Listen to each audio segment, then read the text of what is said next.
Hello, hello, hello. What's going on? Time out with McCallie back at it again. Can't wait to talk about. I have a lot to talk about. Episode number 2. A lot to talk about playoff football and some basketball. Let's get into it. Let's get into it. Now, honestly, guys, you guys know me as an Eagles fan, and I'm an advocate Eagles supporter. Been an Eagles fan my entire life. I'm completely disgusted. I'm completely disgusted at what I saw from the Philadelphia Eagles. Completely disgusted. I've never in my life would have thought a team that started 10-1 to only win one more game. Barely. It came down to the final possession to a 5-10 Giants team to the last play of the game. They basically lost 7 straight games. Basically. Choked the division away. We're losing to some bad quarterbacks. They're losing to some bad quarterbacks.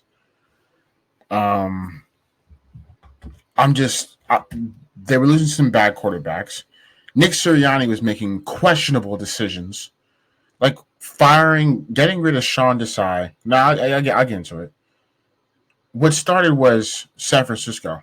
I was talking to somebody on Sunday, and they're like, "Well, one of the reasons I think the reasons why the Eagles got exposed was because, well, the Jets game was telling." I was like, "No, I think that game was just really like they just had a bad day." San Francisco exposed the Eagles. They exposed them.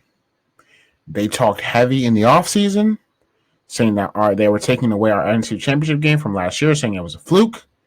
Next time, if they had Brock the whole game, they would have beaten them comfortably.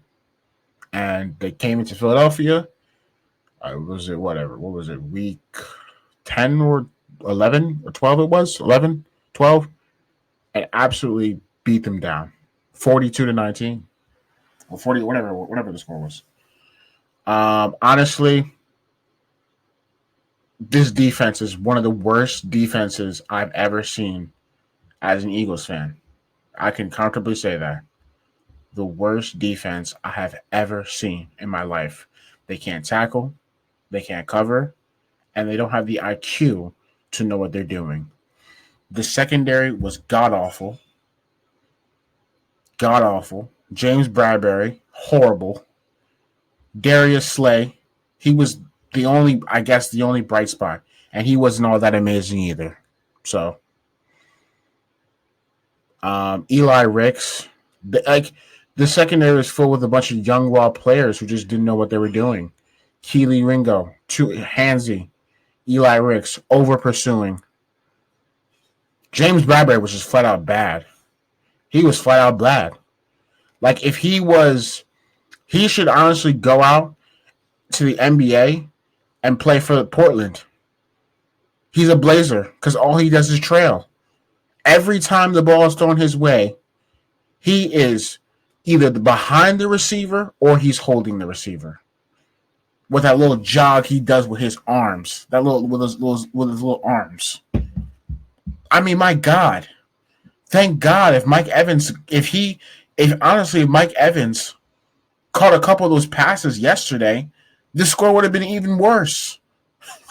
Mike Evans dropped a few touchdowns from James Bradbury was trailing that dude all game. He can't tackle. The 3rd and 3, first possession of the game, Rachaad White had the ball. So he had him stopped about 2 yards short. Couldn't finish the play. Picks up the first down, 3rd and 3. It's simple. A simple 4-yard out. You can't make that play, and the rest of the defense, they're just standing around. There's 4 different guys there. You can't finish that play, and he takes it back untouched. 70-yard touchdown? Are you serious? 4-yard out. It was a 4-yard out. on second down. Linebackers. Nicholas Morrow, worse. There have been some bad Eagle defenders. Nicholas Morrow is on that top of the list. He can't play the linebacker position. He just can't. Shaq Leonard. I don't know why we signed him. I'll get into that too. He can't play anymore. He simply can't play. I don't know why we signed him. The Arizona game, he was terrible. He was awful. He couldn't tackle or cover. Who else? I mean, N'Kobe Dean was supposed to, I guess, be that breakout, and he just got hurt. Zach Cunningham, horrible. Can't cover anybody. The defensive line regressed. They couldn't get to the quarterback. But I will give them the benefit of the doubt yesterday. They showed up in the second half. The rest of the guys did not. Now, I'll get into, what I really want to talk about.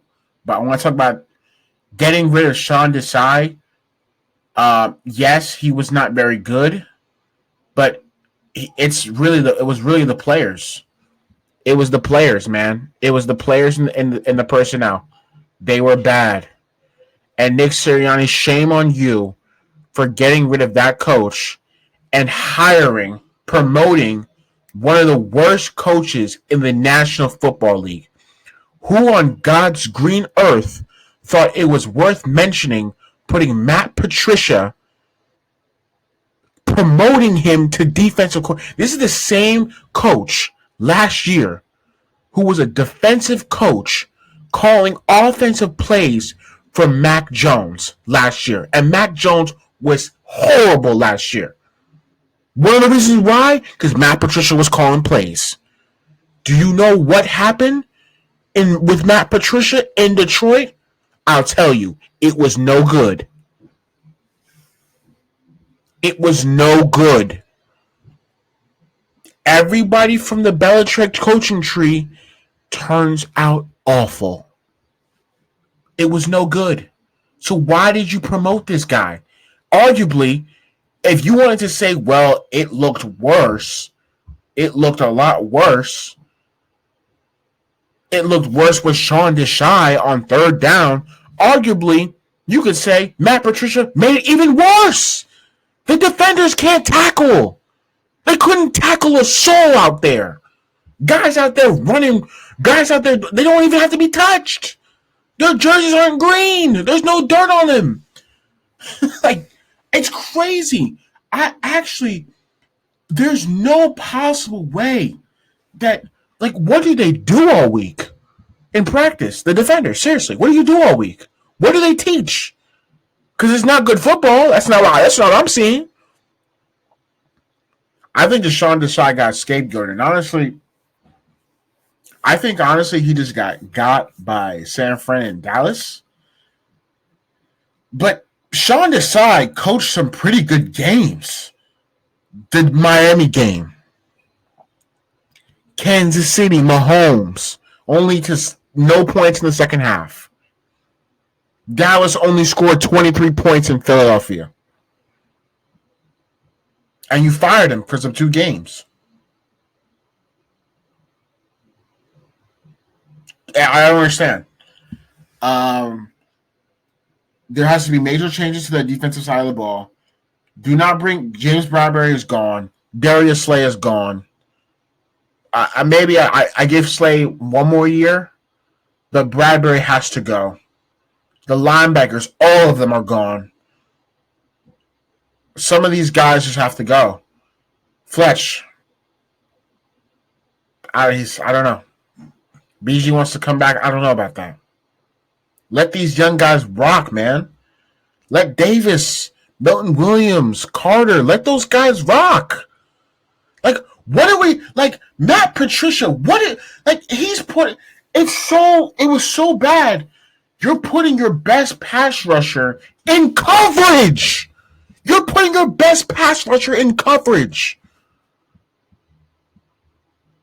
These guys don't know he doesn't know what he's doing, man. What? Matt Patricia's like, fire this guy. Do not let this guy come back, man. Do not let him come back. Do not let him come back. Some of these older guys on the defensive side of the ball, they gotta go. Let the younger guys develop, man. Let them develop. You gotta let them develop. Howie, I give him some. I put some of this blame on the defensive plan on the defensive plan because he never wants to invest in a young, talented defensive player. It's always the defensive line. Well, get a linebacker, get a corner, get somebody in there, man. The vocal point of the draft, they're going to have to start drafting in the offseason. They're going to have to start drafting people that they don't normally do. They're going to have to start drafting positions they don't normally get. Corners, first or second round. Linebackers, first or second round. No more defensive linemen, no more offensive linemen. Yes, we may have to go out and get a center in the draft. I don't disagree with you. But defensive line, and I mean, no more defensive linemen. You got to get corners. You got to get linebackers, man, because some of these guys are just awful. And how he putting his trust and faith in these guys off the streets just ain't going to cut it anymore. It's just not going to cut it. Like, it's so frustrating seeing all these other teams have great defenders and great and great defenses because they got the players to do it. San Fran, Fred Warner, Nick Bosa, and Javon Hargrave, and Chase Young, and Dre Greenlaw. They got Talanoa Hufanga, even though he tore his ACL. They got good players. They have good players. The Ravens, they have a great unit. Arguably one of the best linebacking duos in the NFL. Roquan Smith, Patrick Queen, Kyle Hamilton, who's a dog at safety. Marlon Humphrey, Geno Stone. Like they have some great players. We don't invest in we don't invest in the draft to get younger at the position. We just go out like Howie just goes in and like, hey man, just go out and we're gonna find somebody off the streets. Hopefully he can play. If he can't play, he can't play. Howie has to invest in the defense. Howie has to get in the draft and go out and get some pieces on that defensive side of the ball. Got to get younger at these positions, man. You have the youth with Davis, Milton Williams, and Jalen Carter. That's not a question with that. But honestly, man, it's just. And I transition to this. I never would have thought a 10-1 team, right? With as good as our offense was last year, I wouldn't have expected this. The offense being this bad. You have an MVP caliber quarterback. You had a top 5 receiver in the NFL. You have a top 15 receiver in the NFL alongside him. Borderline elite tight end. An elite offensive line. A running back who's decent enough. And they were awful. The coaches have got to go. Nick Sirianni. Now, I'm not going to put all the blame on Brian Johnson because I just feel like that's not what I want to do. Because I do think like 20% of it is his fault, but 80% of it is all Nick Sirianni, man. It just proves that he's a coordinator merchant. His coordinators last year were the reason why we made the Super Bowl. As much as y'all want to hate Jonathan Gannon, he's a good coach. I think he just got. I think he just had a bad game plan against Kansas City in the Super Bowl. Other than that, he was really good last year. And you see those two coaches. Like Jonathan Gannon, yeah, he had a bad Arizona team, but they still won 4 or 5 games. The Colts were one drive away from the playoffs. Shane Steichen was the reason why the Eagles were really good last year. Was the reason why Jalen Hurts was an MVP candidate last year. Was the reason why A.J. Brown had the career year he did. Was the reason why Devontae Smith had the career year that he did. Was the reason why Miles Sanders had the career year he did. Was the reason why the Eagles went 14-3 last year and went to the Super Bowl. So, and you see why when he went to the Colts, you see what happened. You saw what happened. He goes and was one drive away from winning the division. First year. You like Nick Sirianni, you saw what happened. If you're not an Eagles fan, when he was hired, those first few weeks he was a coach, he was calling plays, and you saw how bad they were offensively. They didn't run the ball, they passed every play, and all their passing plays were just so bad. They're bad. Like Miles Sanders, I remember the Bucs game. He had 2 carries. 2 or 3 carries. DeAndre Swift yesterday had 4, 5 carries. Now, Nick Sirianni he's so bad. Like I don't understand. I don't understand this. What is he good at? Oh, is he a good motivator? Lost his locker room. What does he do that's well? What does he do that's well to be an NFL head coach? What does he do? Besides his coordinators, he's nothing. He's absolutely nothing, man. 3rd and 2. You move the ball. It's 3rd and 2. All you need is 2 yards, Nick. All you need is 2 yards. But Tampa Bay is known. Todd Bowles is known all year. They ranked bottom 5 as a passing defense because all they do is blitz. Why are you only in shotgun, empty set all game? The middle of the field was wide open. You could have destroyed them in the middle of the field with slants, breakers, your tight end, somebody. It's either their passing plays were either curl routes, and what I mean by curl route, it's stopping 4 yards and turning around to look at the quarterback. It's either that or they're just running down the field, hope and praying it's either caught or it's a defensive pass interference. 3rd and 2. All you need is 2 yards.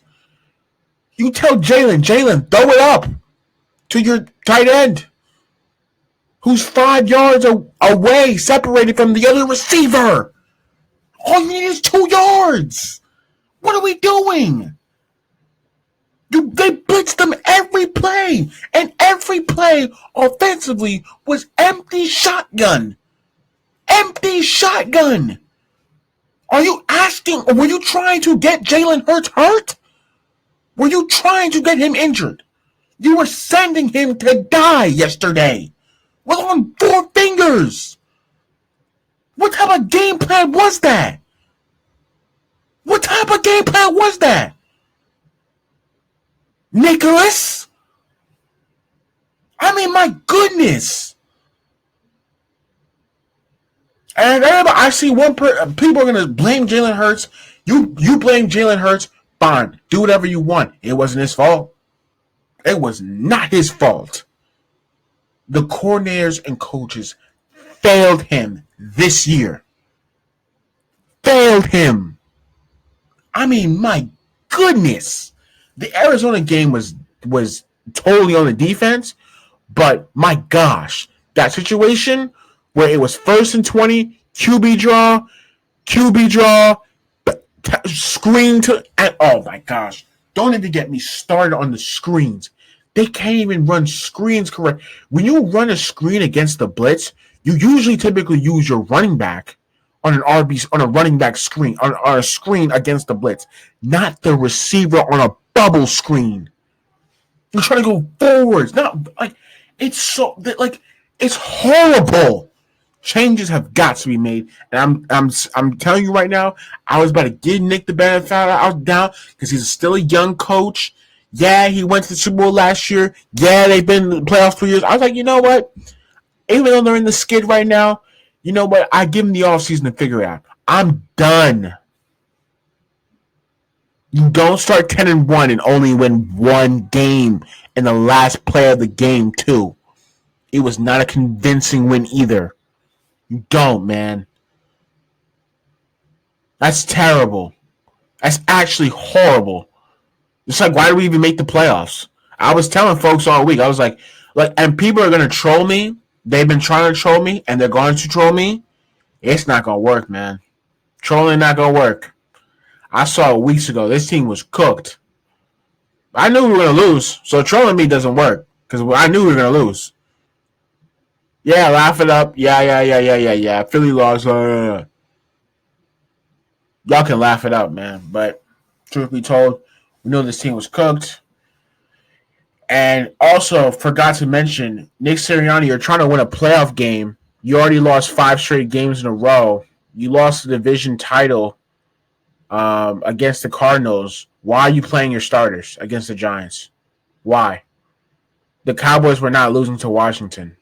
The Washington Commanders were on like a 8 or 9 win losing streak. What made you convinced that they were gonna like lose? Seriously. So you send your starters out there. Jalen dislocates his finger.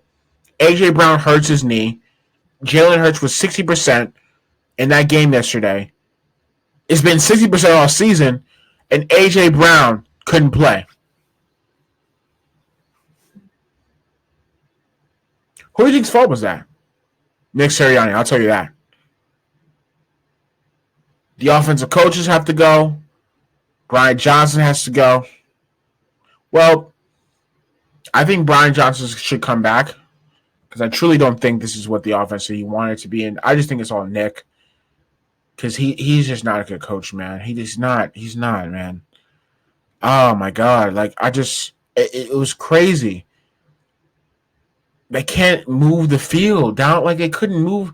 And dude, like, fourth, like, okay, they got a false start on the touchdown or the extra point, right? They got the false start on an extra point. Sorry, I'm just fixing my camera right here. And you're like, oh, okay, let's go for 2. What does it do for you? You're still down a touchdown. Oh, well, we can score, we take the lead. You could have done that 10-16. Like, come on. What does 2 extra points help you? Because, okay, it's you score the 2 points, you may score a touchdown. At 17-16, you go up a field goal, it's 18-16. What's the difference if you score another touchdown? If it's 10-16, 16-16, go up an extra point. Is a 1 point different? Is 1 point really going to make a difference, Nick? Really? Does 1 point really make a difference, Nick? Really? Come on. It's moronic. And 4th and 5, they jump off sides or there's a penalty or something.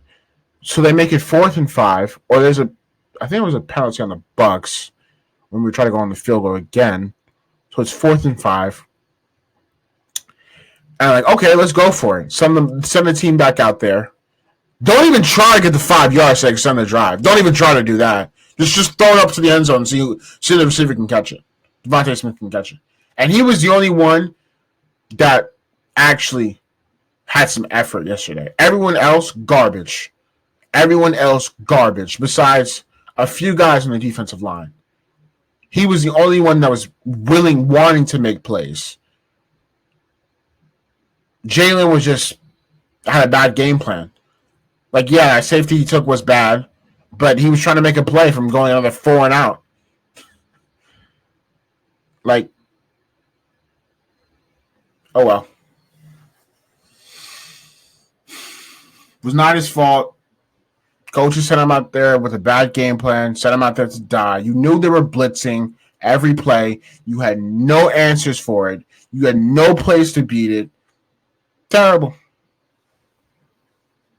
I know if Howie Roseman, Jeffrey Lurie, Dom Saminsky, if they seriously want to get back to winning Super Bowls and going to be the standard of the NFC champion every year, they got to fire Nick Sirianni. Get a coach. This is one of the craziest coaching. This is one of the craziest coaching carousels that I've seen in a while. Bill Belichick, Mike Vrabel, a lot of coaches on the board. A lot of good ones, man. A lot of good ones. Ben Johnson, but it was terrible. I think, honestly, and James Bradbury, man, you're gone. You're just gone. Horrible. So the Eagles lose. Season's over. I knew we were going to lose. I knew we were going to lose. I've been saying it all week. I've been telling people we're going to lose all week. I just wanted to come out here and vent about why this team, what happened. So we suffer from bad play calling, a dysfunctional staff, and just a bad defense, bad defensive players. Hopefully the Birds can figure out what to do next year, because I think this is still a Super Bowl caliber team, man. I really do. Just they got to get better staff-wise and personnel-wise in the defense. But I think we can get back to it, man. I really, really do. I really, really do think they can get back to this. They have the quarterback. They have the receiver. You lost Kelsey. Kelsey retiring. Well, seeing Kelsey cry on the sideline, that made me really emotional and sad, because Kelsey is my childhood, man. He's my childhood. So, but I think we can figure it out. I think in the offseason they can figure this out. I really truly believe that we're still a contender. Just got to figure it out. Hopefully, and we'll have an easier schedule next year. And we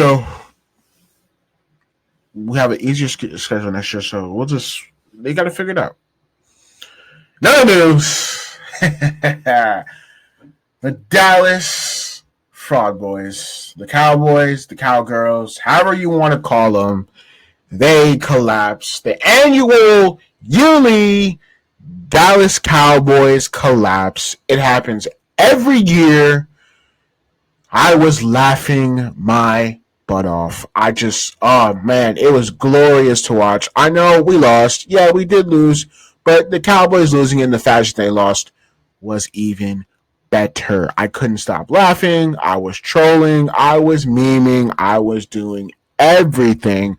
Even the perfect song for this would be Kirk Franklin, "The Storm Is Over," because it really is over every year. Yeah, the Cowboys had a great regular season, but when it comes playoff time, you know what these Cowboys do. Cowboys lose 48-32. The final score doesn't do justice of what happened. We know what really happened. They were down 48-16 with 6 minutes left in the fourth quarter. Dak Prescott threw 2 interceptions. Yes, he threw 2 interceptions.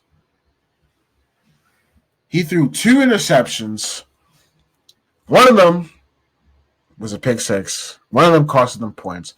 Now, it was just glorious to watch. I mean, their defense was horrible, terrible. Dan Quinn executed one of the worst defensive performances in the playoffs I have seen in a while. He was garbage. Mike McCarthy, count your days. I know Jerry is telling you to pack your bags right as we speak. He knows he's gone. Dan Quinn knows he's gone. Mike McCarthy knows he's gone. And quite frankly, Dak Prescott, you might be gone.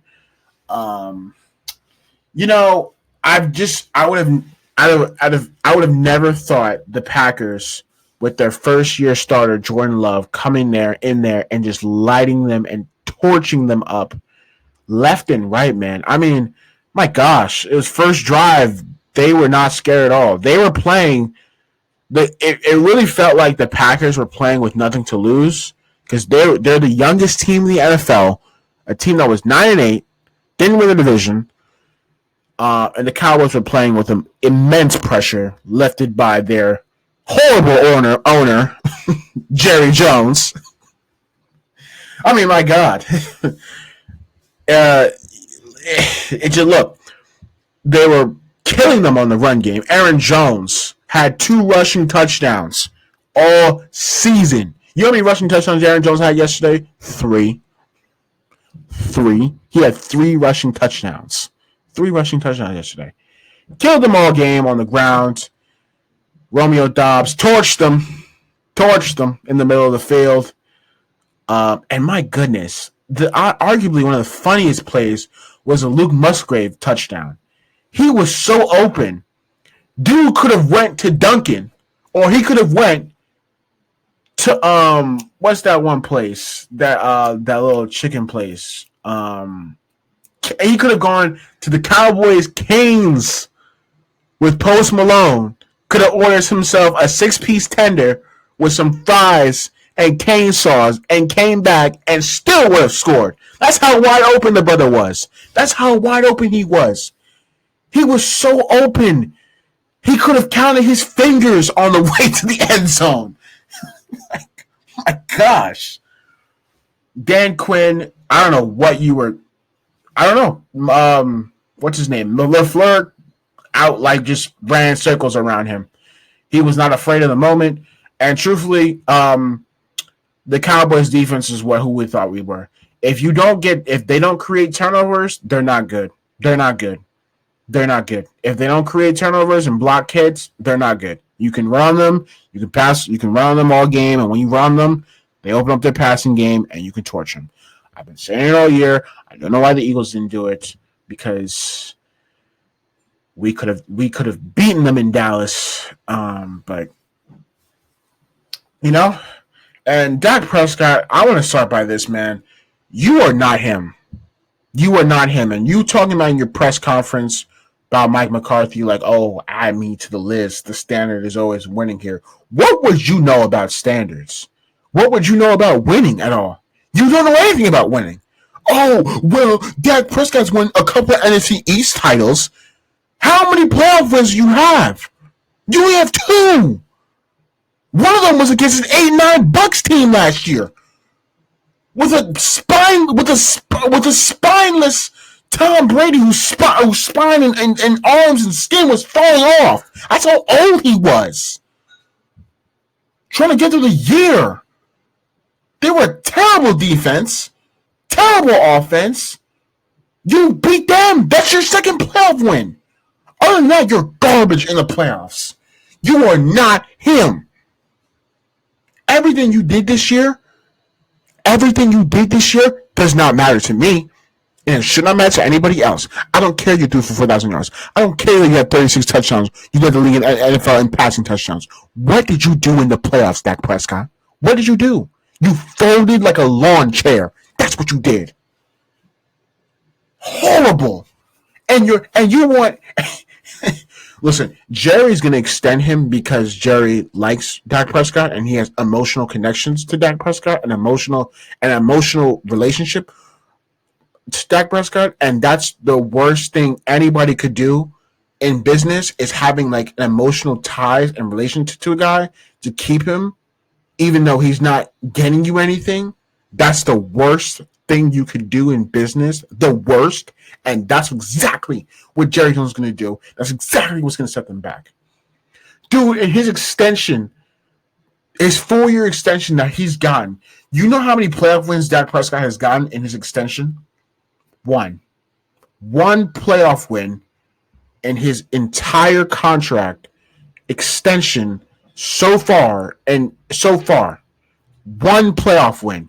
Laid an egg in San Francisco and laid an egg at home against San Francisco with that slide and that QB run.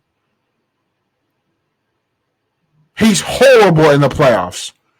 I mean, you want to talk about, McCaffrey, he threw for 400 yards and 3 touchdowns, the final score. I don't care.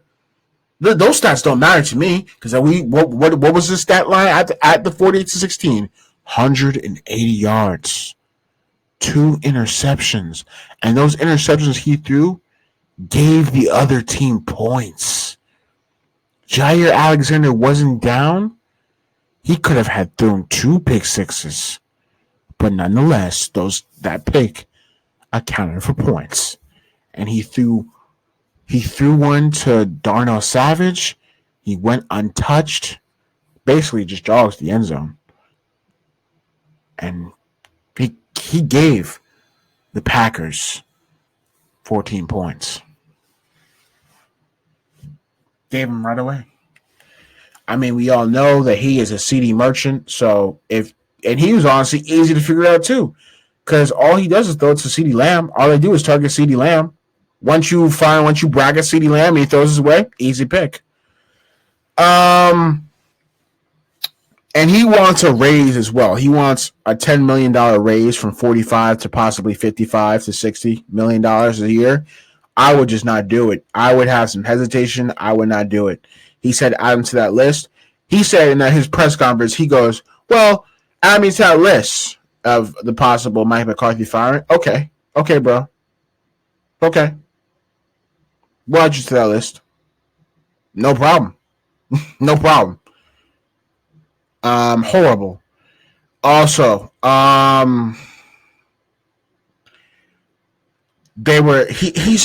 not a playoff quarterback, can't win the playoffs, can't do it. The Lions beat the Buccaneers. The Lions will have more NFC Championship appearances than the Dallas Cowboys have in the last 25 years. Horrible.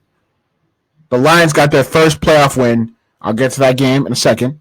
They got their first playoff win in 30 years, and they have they'll have a chance to make the NFC Championship game before the Dallas Cowboys do in the last 30 years. Garbage. Micah Parsons. I don't know why people call him the next Lawrence Taylor or the best defender in the National Football League. I don't see what I'm seeing. I watched a lot of Cowboys games this year. I watched maybe about 7 or 8 Cowboys games this year. Actually, maybe 9 or 10 Cowboys games this year because they're always on. They're always on the national games, even though I have Sunday NFL ticket. I watched about 9 or 10 Cowboys games this year. Every game that I've watched, I have not seen any game-breaking game from Micah Parsons. I have not seen it.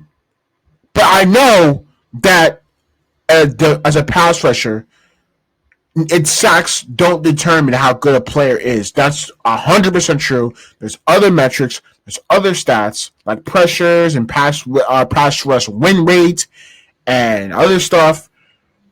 But he was non-existent against the Packers. Non-existent against the Packers. He spends about more time rambling on his podcast than he does. I know this is a podcast, yes, but I don't play for the NFL. I don't make 8 figures than he does. Than actually trying to affect the plays of the game, ladies and gentlemen. Don't put Michael Parsons in the same sentence as Lawrence Taylor ever again. He spends about more time rambling on his podcast about, I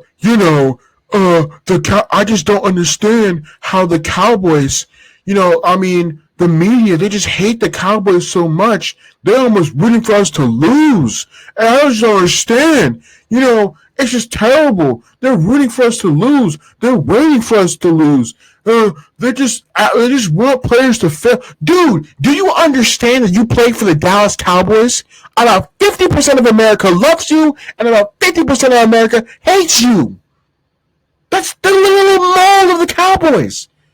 You either love them or you either hate them. You either love them or you either hate them. It just doesn't make... this guy doesn't make any sense. All he does is... and even Cowboys fans, y'all fell victim to this.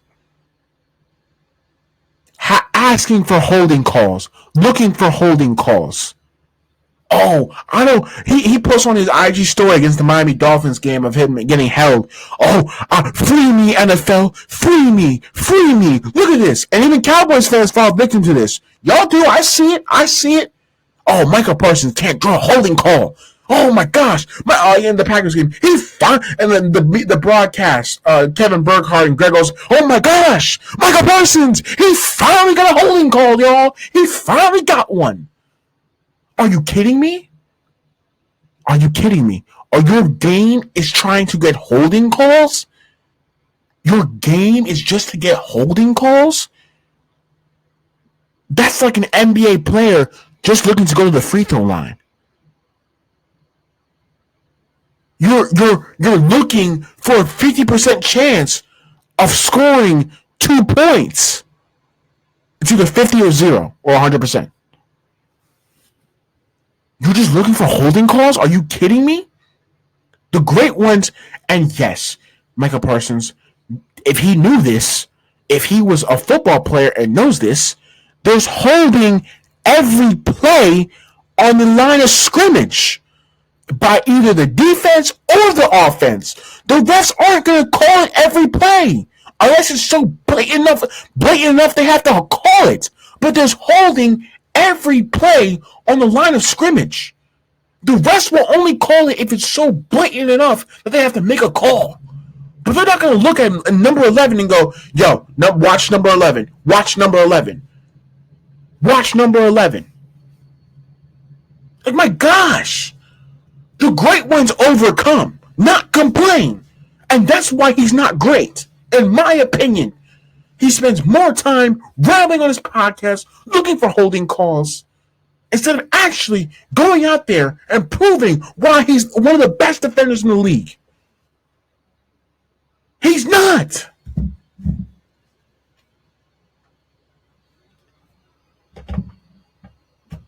It's like, oh my gosh. The great ones overcome. He's not a great one. He's overrated in my opinion. I would take about 5 pass rushers over him. TJ Watt, Myles Garrett, Nick Bosa, Max Crosby.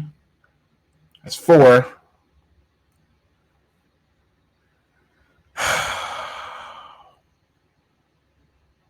I'm looking for that 5th one, but I know there is one.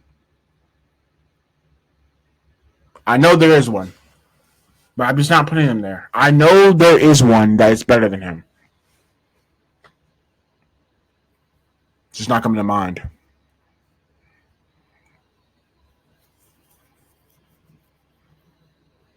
He's not. Jerry Jones, he needs to step down, man. I really don't think that, I saw Cowboys fans and Stephen A. say they should hire Bill Belichick. I've heard people say that they should hire Bill Belichick. I don't really think that Bill Belichick changes anything, the fate of the Cowboys, to be honest. The only way that the fate changes for the Cowboys is if Jerry Jones steps down as the GM and president for the Cowboys. His duties and his job is owning the Dallas Cowboys and not being the general manager and making decisions. But I don't know if he will ever do that because his ego is too big enough to do that. He tried to. I think if he steps down, he needs to step down, but he won't do it because he's too egotistical to do it in general. The last 30 years, Jerry Jones has accomplished nothing. Only divisional rounds, appearances, and not the NFC Championship appearance. It's been over almost 30 years the last time the Cowboys had made an NFC Championship game. And honestly, it's still the only way the Cowboys make it back there if Jerry Jones steps down. I don't think if you look at other teams around the NFL who win the Super Bowl every year, the reason why they win the Super Bowl or even have a contending shot to make the Super Bowl or win it, their organizations and GMs make splashes when it's time to pull the trigger to get a big-time acquisition or player. The Eagles did it last year. A.J. Brown. Devontae Smith. They have made moves to contend. That's why they contended for the Super Bowl last year. They traded for A.J. Brown. Jalen Hurts developed. The 49ers getting Christian McCaffrey. That deal looks like a fleece now. A fleece. A lot of people said the 49ers lost that trade. Who really won that trade now? McCaffrey McCaffrey was literally just wrote off because he was injured the last 2 years. When he's healthy, he's easily number one running back in the NFL. Easily. Them getting Chase Young. Them getting Christian McCaffrey, like John Lynch, he makes big time decisions. The Rams a few years ago, 2021 and 2022, they made acquisitions to go all in the Super Bowl. They didn't care about those draft picks, and look how it turned out. They had a ring. Same with the Buccaneers 3 years ago. They made acquisitions to contend, and they did.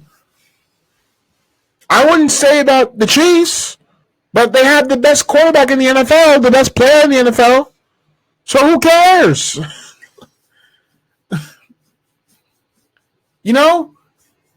These teams make at big-time acquisitions. Jerry Jones does not. When was the last time Jerry Jones made a big-time acquisition or move to get this team contending? Amari Cooper? For a first rounder? Yeah, it worked out for 3 seasons? And they traded him, and he's been really good for the Browns. They traded him from the Browns for basically nothing. And he's been arguably really, really good for the Browns. Brandon Cooks, I guess. What he had, 700 yards, a few touchdowns? I guess. Gilmore, I guess. Had one really nice game. Other than that, he over-pursues, got burnt. He's been getting burnt all year. I guess. Jerry's philosophy is draft well and develop these guys and give them ridiculous contracts so I can lock them up for years. And sign these guys for minimum deals. That's what he does. He doesn't make any free agency big. He doesn't make any big free agency moves. Doesn't do any trades. Nothing. He is the sole reason why the Cowboys aren't that good. And I'll just continue on laughing like I always do. Cowboys fans, y'all talk mad trash all year and all off season. Just know this was warranted. This was inevitable. Y'all won't win anything in your lifetimes. It's been over 30 years. People were watching televisions. The last time the Cowboys won a Super Bowl, TVs only had 5 channels. Google wasn't even a thing yet. Computers were about the size of the room. Nonetheless, Cowboys lose again, and it's beautiful. Now, moving on to the third game. Detroit, stand up, man. This was a beautiful thing to watch. Well, honestly, it was probably the best game of the entire playoffs. Super wild card weekend. Honestly, was the Lions versus the Rams. Stafford's return back to Detroit, Michigan. Detroit's first playoff game in the last 30 years at home. Winning the division, haven't won the division in the past 30 years. Haven't had a home playoff game in the last 30 years. It's been a long time coming for these Lions, man. I was just extremely impressed. Dan Campbell and Brad Holmes and those guys completely changed the culture in Detroit. They're a winning team now. They're a winning team. Jared Goff. Not many people wanted to talk about Jared Goff. He absolutely came in ready for this game. He has the experience of the playoffs. They were leaning on him, and he got it done, man. Was almost perfect in that game. Played almost perfect in that game. The offense was moving. Amon-Ra St. Brown, dog. The offensive line's really, really good. But the Rams made it tough. Stafford was playing out of his mind as well. Puka Nacua is so good. One of the best rookie seasons I've ever seen. But the Lions, man, that culture is changing. It's beautiful to see. I'm just impressed. The Lions, I could never say in my lifetime the Lions would ever win the division and win a playoff game. Have never seen it, so I never believed it. But nonetheless, Jared Goff, proving the naysayers wrong, proving all the people wrong, proving that that decision was wrong, even though they got a Super Bowl out of it. But it's just good for the Lions, man. It was a great game. They have a chance to go back to the NFC. They have a chance to go to the NFC Championship game. I think they're going to beat Tampa Bay by a comfortable score. Their offense is elite. Ben Johnson is elite. Dan Campbell is a great coach, man. Really, really good coach. It's exciting. It's exciting for Detroit. It's exciting for Michigan. Michigan football is back. The national championship. Then the air in Michigan has completely changed. Really started the last 2 years, but I'm just impressed, man. And honestly, I want to talk about something. Stafford in the press conference was like, somebody asked him. They said, "Are you happy for the city of Detroit?" And he goes, "I'm happy for the guys on the team on the Lions." Honestly, and the booing as well. Well, I myself am a fan of one of the craziest fan bases in the NFL. I kind of understand why they booed him, but it was a playoff game. I guarantee you, if it was like any other game, regular season game, which I think what the NFL is gonna do, I swear, I think the Thanksgiving game next year is gonna be the Rams Lions game. I think the NFL is not gonna pass it up again. They're not gonna pass it up. Not gonna pass putting the Rams and the Lions on Thanksgiving next year. If it was any other day, they would have obviously cheered him. The Lions would have gave him a video. They would have said thank you, Stafford. Obviously, easily one of the greatest players to ever play, to ever put on a Lions uniform. That's not debated. But it was a playoff game. Look, it was win or go home. I understand the booing. I understand it. They're trying to rattle him, man. They were trying to rattle him. It's win or go home. Guys, you know what I'm saying? Like, yeah, it's win or go home. These guys are trying to win. They were trying. I understand it. I understand. I don't think you should be that emotional over it, but it's whatever. Lions going to play next week. I really have nothing much to say about that game. They'll play Tampa Bay next week, and I'll get my predictions that way. Chiefs, the Kansas City Chiefs, in one of the coldest games I've ever seen, and the fourth coldest game in NFL history. The temperatures were -4 degrees. Wind chills were -35. Oh my gosh. This game was nuts. It was so cold, Andy Reid's facial hairs were turning into icicles. Never seen that one before. That's how cold it was. The ground was basically ice. Patrick Mahomes, it does not matter if it's -5 degrees or if it's 90 degrees. This guy is going to show up in a playoff game. They ran the ball really well. Pacheco ran the ball really well.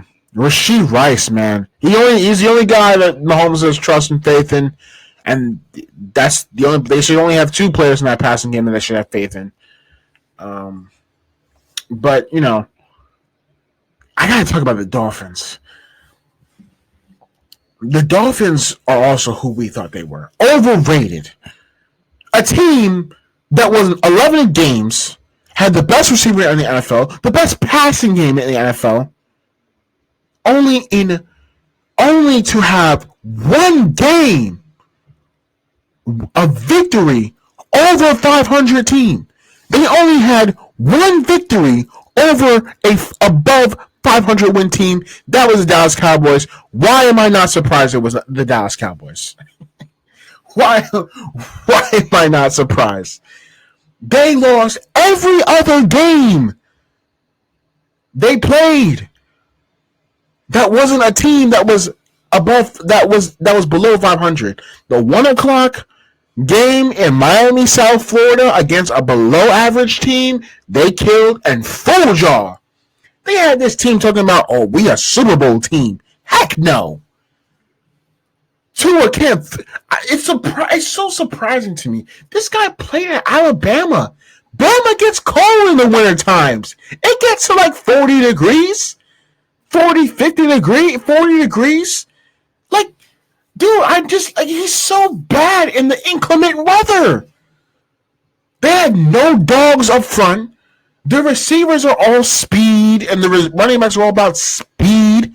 But when it comes to bad weather, when it's not 80 degrees and sunny and beautiful outside, these guys aren't good.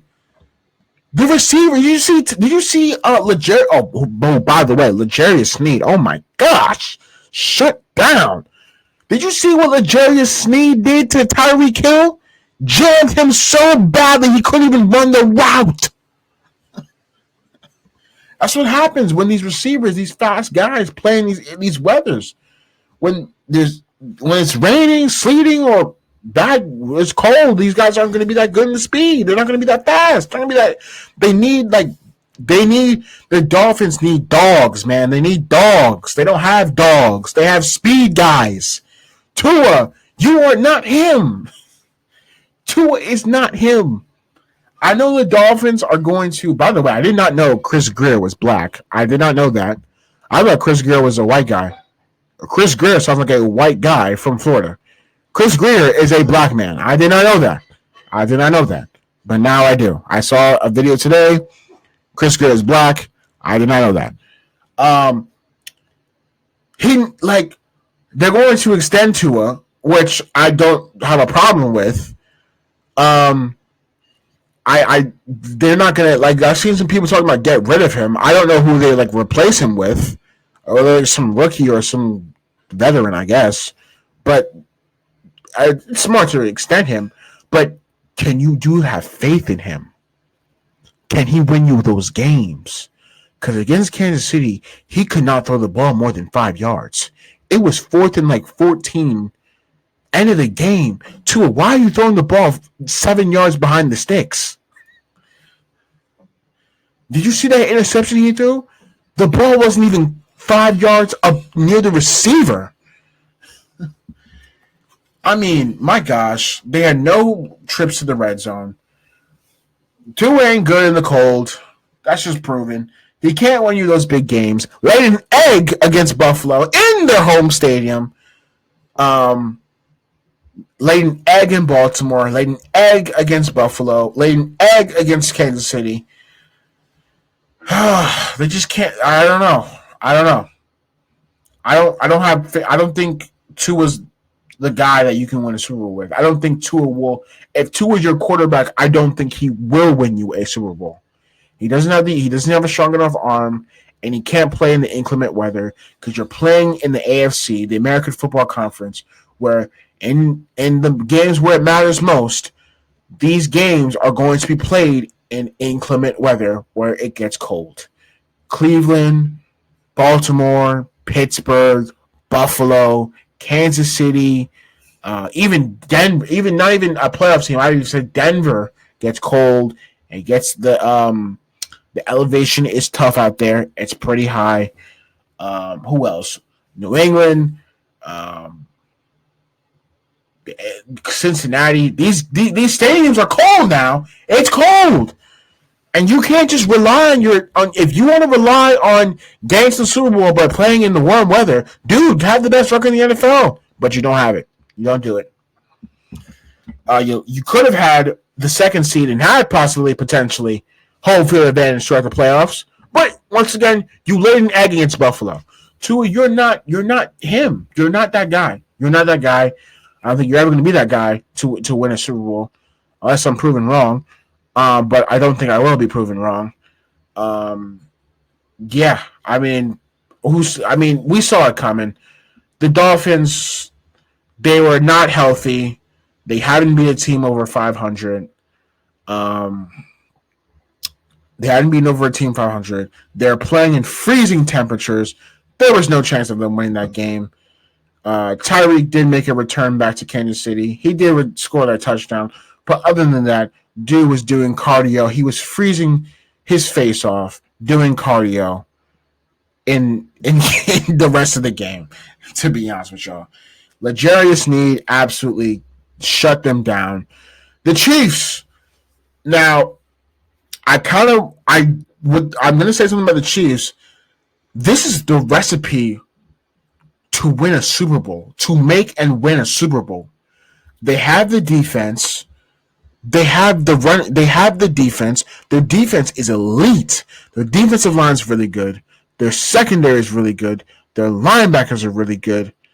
And not to mention, they have Patrick Mahomes, the best football player in the NFL, Travis Kelce, a Hall of Fame tight end, and Andy Reid.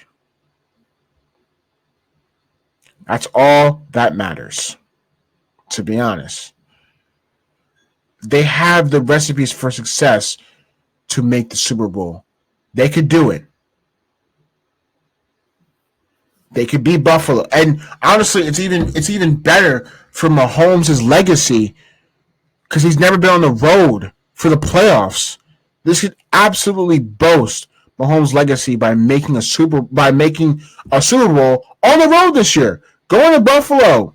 Going to Baltimore. If Baltimore beats Houston, they could. Yes, absolutely. This is the best. I think honestly, Kansas City has the recipe for success to make the Super Bowl this year.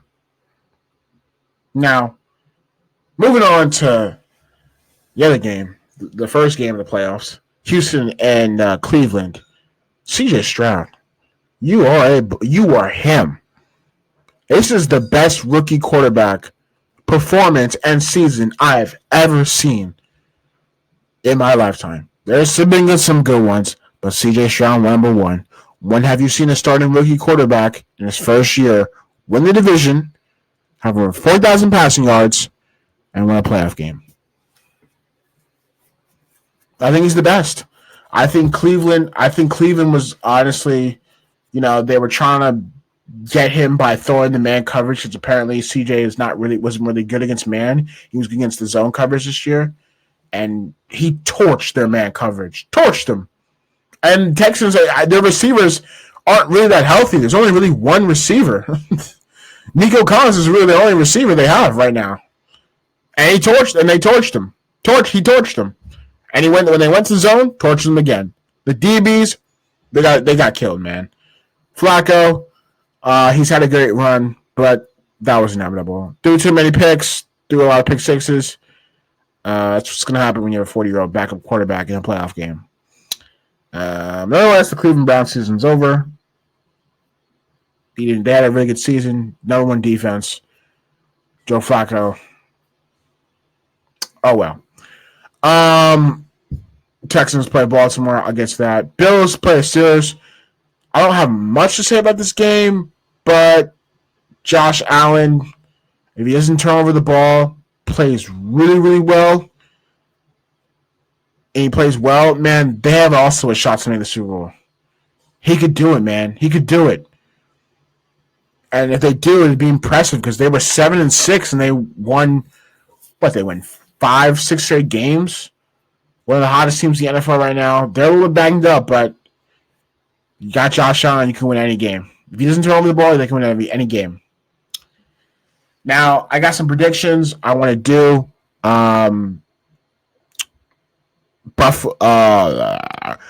Lions play Tampa Bay. NFC divisional game. Gonna go with the Lions in that one. Go Lions 24, Buccaneers 13. Don't think that Baker's gonna go on the road and beat Detroit. How good they've been playing right now. Honestly, Lions might score 30 points if the Buccaneers blitz them every play. I'm still mad about that. Lions 31-17. They play the NFC Championship game. 49ers play the Packers. Going with the 49ers 38-20. Packers defense is still really bad. Jordan Love is still really good. I think this will be close in the first half, but I think the 49ers just pull away in the second half. That's what I'm feeling. 49ers win. They go, and the NFC Championship game is going to be 49ers Lions. AFC now. Woo! First game, Baltimore, Houston. Two black quarterbacks going at it, CJ Stroud and Lamar. CJ's had a really good season. I think also this game is going to be closer than it really is in the first half, but I think Baltimore's a little bit too much for CJ and the Texans. Going with the Baltimore Ravens. I'm going to go 28-20. I think Baltimore has 20-20. I think it's close. Baltimore pull ahead in the second half. Texans will make a little bit of comeback, but it'll be too much. Now, this is the game we've all been talking about. Buffalo and Kansas City, two of the best quarterbacks going at it. Josh Allen, Patrick Mahomes. We know what these two bring. The next Brady and Manning for the next 10, 15 years. These games, they always bring it every game that they play in. And this is the first time Mahomes will travel to Buffalo in a playoff game. He has played in Buffalo before, but not in the playoff game, not in the playoffs. Every time Buffalo plays Kansas City, it's always in Kansas City. This time it's in Buffalo. This is going to be a game, man. I'm going to go. I don't really know. I think it's a toss-up. It can go either way. The way these two quarterbacks play, and it is always a toss-up. It always comes down to the final possession. It's going to be a great game. Now, I got about to cut it short in a couple minutes, but I want to talk about a little bit of the NBA. The Warriors, man, they need to blow it up. This team needs to blow it up. It's time. They're bad, man.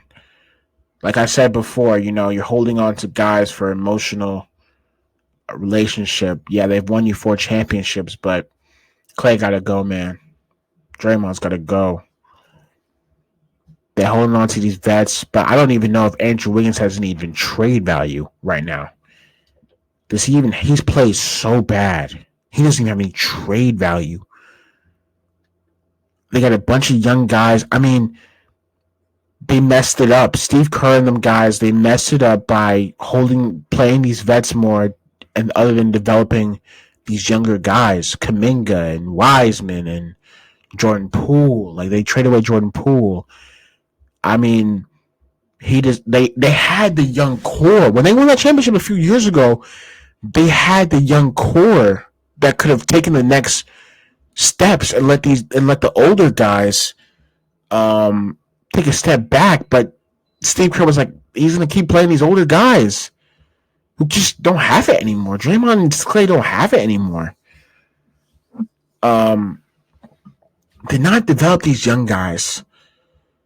Jordan, they had the young core, but he just didn't develop them. Didn't develop them the right way. Didn't develop them correctly, and now they're just they're in a disarray. It's looking bad. At the trade deadline, serious conversations are going to have to be made. I think I think Clay and Draymond got to go. Got to get younger. Wiggins, they're stuck with that contract because I just think he just only played well that 1 year in 2022. In that finals run, he played pretty well. But this year, man, oh my God. He's played awful. And I want to talk about something else. Moving on alongside the Buccaneers, the Milwaukee Bucks, when they traded away Drew Holiday, it also came with a price. They knew Drew was going to Boston, but they also traded away their defense away. Yeah, Dame Lillard is that guy. He's still an elite player, still always has been, still always will be. Made that game-winning shot a few nights ago against Sacramento. Was it Sunday? It was a few nights ago. It was Sunday. Man, I just it's just not like their defense is awful. Adrian Griffin, I think they fired Budenholzer so prematurely because of the Heat. He wasn't good in the playoffs, but that year the Bucks were really, really good in the regular season last year. They had the number one defense. They had the best player in basketball, who's averaging 30 points a game, and Drew was an all-star. So I just think, and Budenholzer has always prioritized defense. The Bucks. I don't understand why they fired him. I really don't, because they were so good last year, and now with Adrian Griffin, the defense has just been worse. It's been so much worse. Yeah, they beat the Celtics, but the Celtics were on a back-to-back in an overtime game against Minnesota. Right? So, okay. Congratulations, you beat down the Celtics on a back-to-back night when they were tired. Okay. Yeah, the Pacers killed you in the season tournament. Jalen Brunson killed you on Christmas. I just think their defense is not good enough for them to win a championship. Yeah, they have a great offense. I just don't think their defense is good enough to win a championship.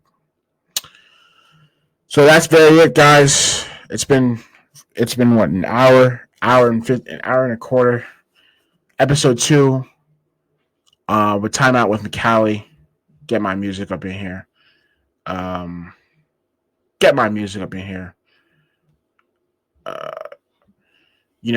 It's been a great episode. Gonna have a guest soon. Hopefully I'm having my guest coming next episode.